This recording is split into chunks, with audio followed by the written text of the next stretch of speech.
Welcome to The Truth About Taxes and Retirement. This podcast is brought to you by SavingYouTaxes.com and hosted by J. Barry Watts. As an advanced tax strategist and enrolled agent federally licensed by the IRS, Barry is uniquely qualified to go deeper into the Internal Revenue Code than most accountants. He understands and interprets its provisions, explaining how they'll help you reduce income taxes you owe so you can direct that previously wasted tax money into tax-free accounts that you can enjoy in your retirement years. Now, on today's episode. Hello, I'm Barry Watts on The Truth About Taxes and Retirement, here to talk with you about why people think the wealthy don't pay their fair share of taxes and what you can do to avoid paying your fair share, whatever that is, as well. Now, at the outset, let's say that taxes aren't necessarily a bad thing. They support our government, which allegedly keeps us safe from our enemies. That's the government's primary job, along with preserving our freedoms. And that's really it. That's what the government is set out to do. Originally, nothing else is much required. Over the years, people have developed a significant amount of resentment toward the government because they see the government wasting money. And so my trusty sidekick producer, Patrice Sikora, and I are going to go through a list of some of the ways that the government has been known to waste money and kind of talk about that, because I bet it'll rile you up a little bit. And I need you riled up so you'll understand why it's important to save taxes when and where you can. Patrice. Didn't our whole move to freedom in the United States start with taxes? Yeah, we've been here. We've been here before. I saw a really funny joke about that, and I can't remember it. But it was I can't remember. But the punchline was I like my tea in the harbor. So yes, that is kind of how this whole thing started. We don't trust government with our tax money, Patrice. Not because it's the king taking our money, but because it's the government taking and wasting our money. We don't know who's taking it, Barry. It's going. Well, that's true. Oh, yeah, there's no telling where it's really going. But there are a few places that are overt and obvious. For example, did you hear about the $1 million lottery winner who is also drawing $200 a month in food stamps? I'd like to know more about that. Yeah, well, I'm guessing they were drawing food stamps long before they put some money into the lottery. That ought to be a question right there. If you're drawing food stamps, should you put money into the lottery? And then they won the $1 million lottery, and probably just the systems didn't cross, and so they didn't shut off the food stamps as perhaps they should have. Out in San Francisco on the left coast, where they're famous for wasting money, you might have heard about the $20,000 trash can debacle. The city of San Francisco did a 4-year-long research and development project, and city officials stationed 26 new trash cans around town. 15 of them were the custom-made prototype trash cans, and 11 of them were off-the-shelf trash cans. And they set them around the city. I know, you can't make this stuff up. Really, do we need custom-made prototype trash cans? It wouldn't off-the-shelf trash cans pretty much work for everybody. So they set these around the city this past summer, and then they decided they'd pick a winner of what the best trash can model was. But the question is, why did they even bother with those custom models? Because the cost was so outrageous. The price on the custom models was anywhere from $11,000 per unit to $20,000 per unit for a trash can. I was going to say, it's a heck of a trash can. What does it do? That dog won't hunt in the Missouri Ozarks. That's certainly not the way we spend our money. Even the off-the-shelf cans were costing between $630, that's $630, and $2,800 a piece. I suppose maybe those are some of those concrete type aggregate cans with a can buried down in the middle. I don't know. I can't imagine spending $600 a trash can.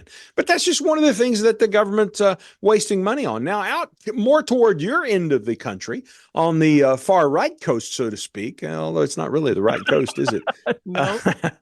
Patrice, between 2003 and 2017, the Washington Metropolitan Area Transit Authority spent at least $416,789. Get that last $9 in there. Of course. $416,789 maintaining a self-cleaning toilet. Where? I don't know. It was somewhere in Washington, D.C. That is quite a bit amount of money to just keep the toilet clean. And it gets worse. As of 2019, when this wasteful spending had come to light, the toilet hadn't even worked for the past 2 years. So, Patrice, you before we started the show, you mentioned that you had the plumber out and that you had a toilet problem at the house. Yes, I don't. You're. By the way, your mom hasn't been to Washington D.C., has she? Putting the wrong things down the toilet. No, I won't let her. I won't let her go. No more. Just wanted to check and see. So let's go back to the left coast, California. I'm glad Missouri's not showing up. We're going to get the Midwest in a moment, though. In 2008, California taxpayers agreed to spend $9 billion on a high-speed rail project that would run from San Francisco to Los Angeles. It was going to cost $33 billion total and be operational by 2020. But the initial deposit was $9 billion. Now, I don't know if you've been to Europe and ridden the trains around Europe. I'm a big fan of the trains. That'll never work in America. It's not how we do things in America at all. But it's really cool to travel in America, in Europe on the trains, and it connects all the cities, and you can get everywhere you want really rapidly. Well, so this big project in California is delayed now by 14 years. From San Francisco to Los Angeles is really not that far. It should not, I would think, have taken this long. Now, 4 or 5 hour drive. Yeah.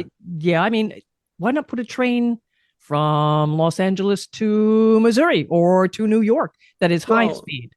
Yeah, no, I think that's a good idea too. I say good idea. I don't think it'll ever work in America. But the point is, this project, actually, after 14 years, the costs that have come in are now going to be $105 billion. And the first phase of it won't even be done until 2029. That's 21 years after they started the project. This is what happens when the people who are spending the money aren't having to write it out of their own checkbooks. And it happens in Illinois, too. You know, Illinois is kind of famous for corruption. In 2019, the Illinois legislature allocated $98 million to a project that would research and implement a way to reduce the noise that trains make when they stop. When they apply the brakes, you mean? Yeah, that screeching sound. Yeah. So the taxpayers were forced to pay this bill. The Illinois Policy Institute said it was $4 billion in discretionary funds that had been set aside for pork projects. So that's what's happening kind of back here in the Midwest. And so this is just an example of the kind of things that go on. Most recently, of course, the U.S. government spent what, $4.5 trillion? We don't even know how much $1 trillion is. It's 1,000 billion. So what would that be? 40,000 billion that they spent, I believe, if my math is correct, on COVID relief. Yeah. And 100 billion of it was stolen. But they know it and nobody cares.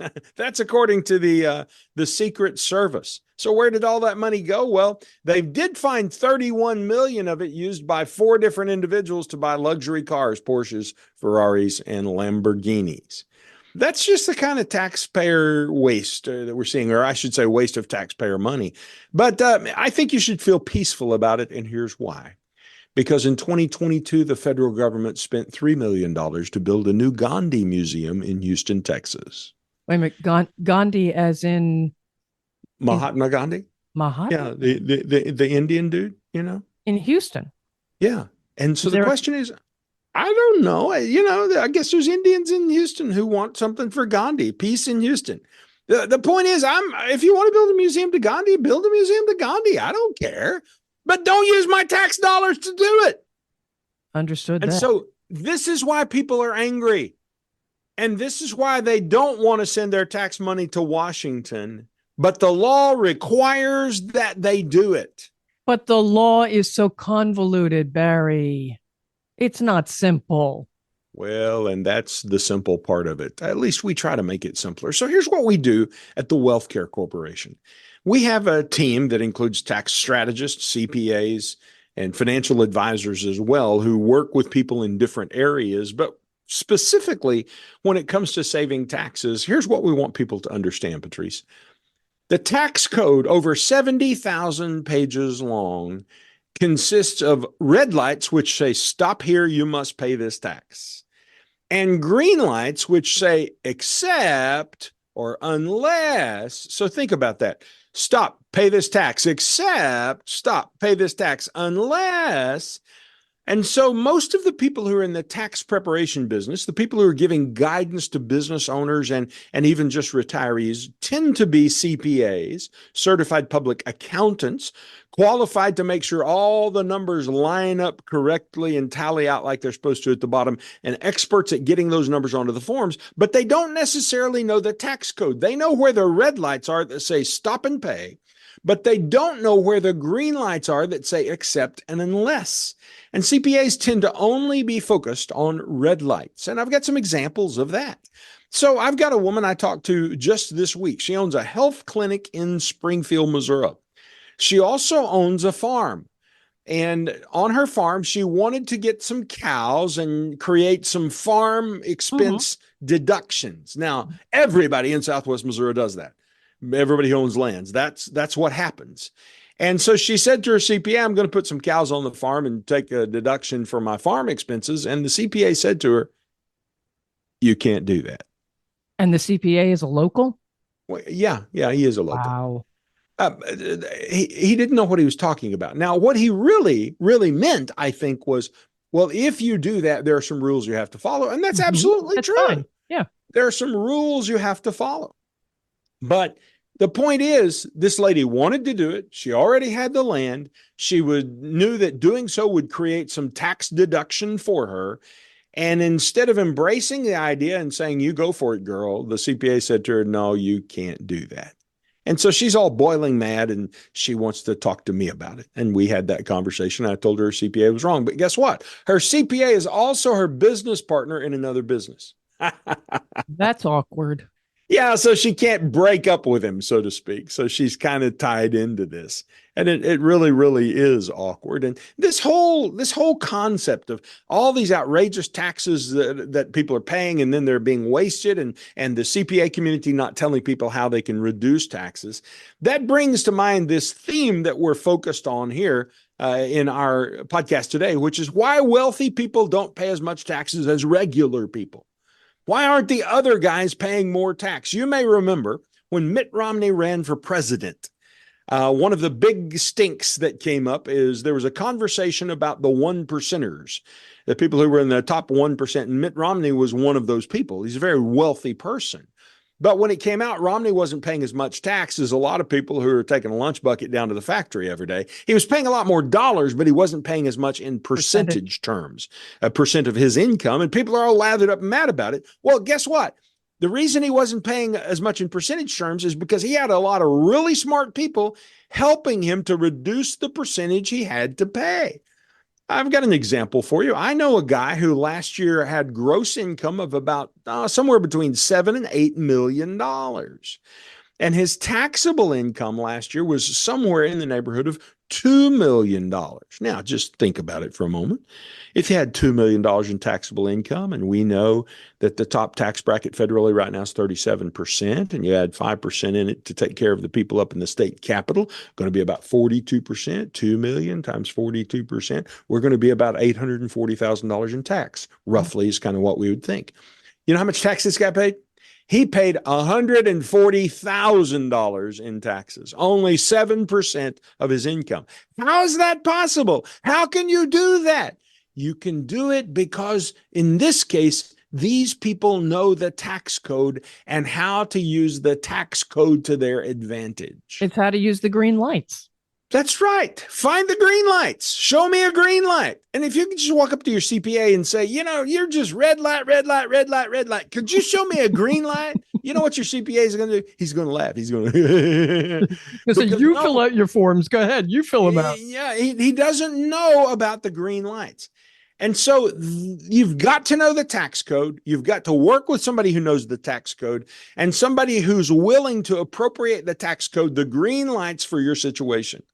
Now, Patrice, I want you to understand, I'm not talking about cheating on your taxes. No, that's a no. Do not do that. But, you know, there is a line, and the IRS says you can go up to this line right here. And a lot of people stay 4 miles from that line. Well, if the line is out there somewhere and anywhere on this side of the line is legitimate, I say, why not go all the way up to the edge of the line? Just stay on this side of the line and don't cross it. And that's what we help people do at the Wealth Care Corporation. We help them know where the lines are. We help them know what the tax code says. And then we help them appropriate the green lights in the tax code to avoid taxes. And so if that interests you, something that you want to do personally as a retiree, or particularly if you're a business owner, because we can really add a lot of extra help to business owners because they have some opportunities that regular people don't have. Well, then pick up the phone and call us. The way you do that is you dial 417-882-1726. 417-882-1726. Or you could visit our website if you wanted to. It's called savingyou.taxes.com, savingyou.taxes.com, and we'll be happy to help you because that's what we do all day, every day. Now, Patrice, I want to tell you some really strange ways that we help people that'll kind of catch some folks catch them off guard, probably. Are you ready for that? I am ready. And again, just to make sure, these are legal, correct? 100% legal. Alrighty. In fact, these are things that the Congress has passed. The first one I'm going to tell you about is legislation that came out of the United States Congress. The House and Senate passed it, and the president signed it. Did you know that one of the ways to save money on taxes is by investing in rare earth minerals? And all the women who are listening said, yeah, baby, I'm in favor of rare earth minerals. I love it when the carbon gets compressed. Bring me some diamonds. Well, unfortunately, that's not girls, it. Yeah. Yeah, we're talking about things like neodymium. Have you ever heard of neodymium? No. Terbium. No. There's one for you. You have heard about lithium. Yes. And maybe you've heard about cobalt. Yes. These are minerals that are used in the production of electric turbines. So your cars now that have electric cars or hybrid cars have got some electric turbines down in there. I don't know how that works. But these minerals are used in that process. And when you see the big wind farms around the countryside, those wind farms, those big turbines up in the air, or turbines, whichever word you prefer, those are using these rare earth minerals. Now, here's the cool, crazy part of it. When you put $1 into rare earth minerals, you get 4 times back in tax credits. So what that means is if you put $100,000 in, just to make it simple, you get a $400,000 tax credit. So when the time comes to pay your tax bill, you just hand the tax man your tax credit. And he says, oh, okay, thank you. I see you've already paid $400,000. Well, I guess you don't have to pay any more. So if you owed $400,000 in taxes, you could put $100,000 into rare earth minerals and you've got $400,000 worth of credit. So you just paid your taxes for 25 cents on the dollar. You getting it? I got to go find the supermarket where they have these rare earth minerals. This is the stuff that average working folks don't know about and don't do. And these are the kind of things that we bring as strategies to our clients. Now, it gets better than this. Better than rare earth minerals? It gets better. We're not done with rare earth minerals. We've only milked the cow once. What is it they say? You can, about you can you can only slaughter a sheep once, but you can shear it many times. Well, this is one we're just going to keep sharing for a little while. Because what happens here? You remember you gave $100,000. You bought $100,000 worth of these rare earth minerals. You got a 4 times tax credit. Right. Now we're going to take our $100,000 and we're going to give it to a charity. So we're going to give our rare earth minerals to a charity. Try that at your church next Sunday. Just put some rare earth mineral in the plate and see what happens. I'm pretty sure that'll cause the deacons to pucker up. But when you give that $100,000 away, you got another $100,000 tax deduction. So now, by spending $100,000 one time, we got a $400,000 tax credit. We got a $100,000 tax deduction for giving it away. We spent $100,000 and we got $500,000 worth of tax benefit for doing it. That's the way rich people manage their taxes. Wow. That, you get a 1 for 5. I love that. It's pretty crazy. Pretty crazy, but it's also pretty exciting. And so those are some of the, and it does benefit too. Come on, you're giving $100,000 to say your church. Yeah, no, that I thought you were going to tell me how much it benefited in terms of electric turbines. And I'm like, well, I don't know so much about that. I bought a hybrid truck, a hybrid Ford F-150 truck, and I'm not very happy with it, frankly. And it may have nothing to do with the electric hybrid part, just dumb stuff that's not working right in it and poor treatment by my dealer. So it may not have anything to do with the quality of the vehicle ultimately in this whole electric hybrid thing. But it's not been a pleasant experience for me. And then you do hear stories about these big wind turbines melting down and so forth. So I don't know whether this is a good idea or not. Well, no, I do know. I do know. Let me help you with that. It's not a good idea, because if the electric wind turbine and the electric automobile business is workable, let it stand on its own and let the marketplace prove that it's workable. And let's not be putting any kind of taxpayer money into propping these things up. That's dumb. And we shouldn't be putting taxpayer money into propping stuff up. So one of the things that we teach people to do is, since you're going to have to pay taxes and pay taxes in retirement, let's begin moving your retirement assets into accounts that are not taxable. And of course, the number one account that's not taxable is a Roth. How about that? A Roth IRA account. Really simple. Let's pay the tax today at the lower rate before taxes go up starting in 2026. The legislation's already passed. Let's pay the tax voluntarily today at the lower rate and move that money over into a Roth account where it'll never be taxed again. How hard is that? Makes sense to me. People are like, but I don't know how much to move. I know you don't. That's okay. We can help you with that. That's what we do at the Wealth Care Corporation. Call us. That's one kind of strategy we use. Let me tell you about another couple of kind of strategies that can be appropriated. One of them is called a segregated asset plan. This is a strategy that I personally use. Segregated asset plans allow you to set aside money into a specific kind of an account and take a deduction for doing so. So in that way, it's a lot like a retirement account, an IRA or something like that. Allows you to set it aside and take a deduction when you do it. And it's owned ultimately by a Roth IRA account, which is tax-free. So when that money comes back to you, it comes back in a tax-free way. And you can set aside hundreds of thousands of dollars a year into these kinds of accounts if you're a business owner.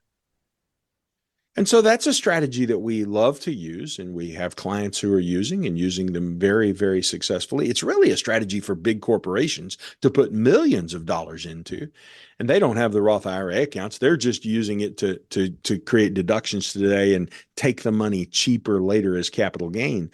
But for small business owners, just normal people off the streets, we can actually own this inside of Roth IRA accounts, and it's a tax-free transaction. So it's really pretty cool. A no-brainer. Let me give you another one. If you're a business owner, did you know that you could put, let's make up a number. Let's say $500,000. You could do it with 200,000. I've got people who do it with 100,000, but whatever your number is, 100,000, 200,000, $500,000. Did you know you could put $500,000 into a pension plan, one of the old style pension plans that are kind of gone and forgotten, and 92% approximately of every dollar that you put into that plan will be your money comes back to you instead of going to your employees. So if you could put $500,000 into a pension plan, knowing that only 8%, 40,000 of it winds up going to your employees and the rest of it all goes to you, and you get a deduction for everything that you put in there, maybe that'd be a good idea. Maybe that'd be something you should do. Here's something else, just another idea. I'm just rattling ideas off here because that's kind of what I do sometimes. Did you know that you can rent your home to your business? Like, to my business, my whole home to my business. Rent your home to your business for 12 days a year. Here's actually the way this works. You can rent your home to whoever for 12 days a year, and the first 12 days of the year. Now that I've said 12 days, I'm wondering in my brain, is it 12 or is it 14? I think it may be 14. I believe it's 14. I need to go back and look that up. I've forgotten. I hate it when we're live and we mess stuff up and I can't quote it exactly. I'll go check it out. But anyway, you can rent your home, and whatever money you take in from renting your home is tax-free to you for that period of time. 14 Now, you days. just looked it up, and it's 14 days. 14 days. Why did I say 12? I don't know where that came from. I'm Think of the 12 days old. of Christmas. That was probably it. So 14 days. Now, where does this come from? Well, let me tell you. It's called the Augusta Rule. Now, if you're a golfer, you may know that the Masters is held in Augusta. I've had the privilege of going to the Masters twice. Unfortunately, I didn't make the cut either time. But really, I didn't make the cut. Of course, I wasn't playing. I was there to watch. But I have been there twice, and both times we were there, we didn't stay in hotels because there are no hotels. There's like one Super 8 in town or whatever. What people do if you live there is you actually move out of your home for a 2-week period of time, and you let other people move into your home.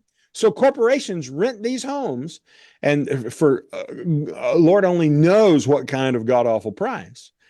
And then you go live in that home for the whole tournament or some part of the tournament. And what they'll do is they'll bring in a group for 2 or 3 days, and then they'll bring in another group for 2 or 3 days, and another group for 2 or 3 days. So you could get several $1,000s per day, I'm sure, in Augusta, Georgia, for your home. Now, if you live in rural Missouri, you probably can't get that much per day.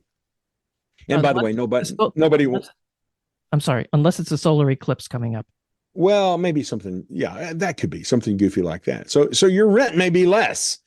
But the point is, if you're a business owner, you could rent your home to your business, and you could have business meetings there. So you could bring all your team, if you want to do it in a different atmosphere, you could bring all your team to your house, and you can feed them at your house, and you can have your meeting at your house, and you can have your entertainment at your house. So you can have them swim at the pool outside. You can have them downstairs playing pool, that is like billiards, or whatever other games you've got. You can have them out at the stables, out where the barn is. You can have them fishing in the pond out back of the house.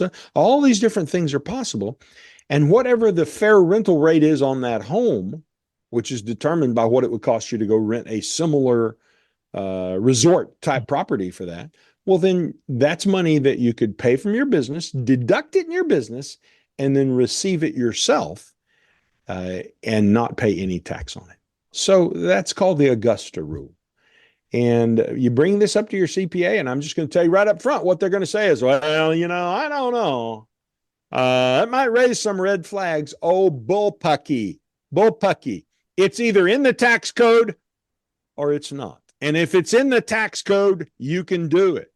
So don't be victimized by a tax preparer who says, well, that might raise some red flags. Translation, I'd really hate to have to look that up. It would bother me some, and I've got a tea time at 1:00. Could you please just get out of my office and leave me alone?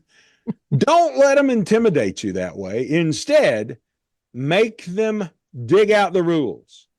And if they won't dig out the rules, come see us at the Wealth Care Corporation. We know already. We don't have to dig them out. We already know what the rules are. And we'll be happy to help you appropriate a tax strategy or two or several into your overall planning that'll help you reduce taxes today and hopefully help you reduce taxes in your retirement as well. All you've got to do is visit our website, savingyouTaxes.com, or give us a call by dialing. We won't say it together. That was kind of ugly last time. Sometimes, it didn't work out too You can say it in your mind. 417-882-1726. On behalf of my producer, Patrice Sikora, that's it for this edition of The Truth About Taxes and Retirement. I'm Barry Watts, your host, reminding you when it comes to retirement planning, if you don't get the taxes right, nothing else matters. And this has been a production of the Wealth Care Corporation, found on the web at savingyouTaxes.com. The concepts discussed are for informational and educational purposes only and should not be implemented without first consulting with your own legal, tax, and investment counsel. This has not been an offer to buy, sell, or invest in securities, and this information is to be taken as educational concepts, not as specific advice for you. The lawyers and regulators like for us to remind you that all investment involves risk, and you could lose money. Past performance is never a guarantee of future results. Tax strategy services are provided by American Tax Strategies, LLC. Investment advisory services are provided by Wealth Care Asset Management, LLC. Thank you for listening to The Truth About Taxes and Retirement podcast. Click the subscribe button below to be notified when new episodes become available. The information covered and posted represents the views and opinions of the guests and does not necessarily represent the views or opinions of SavingYouTaxes.com. The content has been made available for informational and educational purposes only and is not intended to be a substitute for professional tax and investment advice. Always seek the advice of your own qualified advisor with any questions you may have regarding taxes and investing.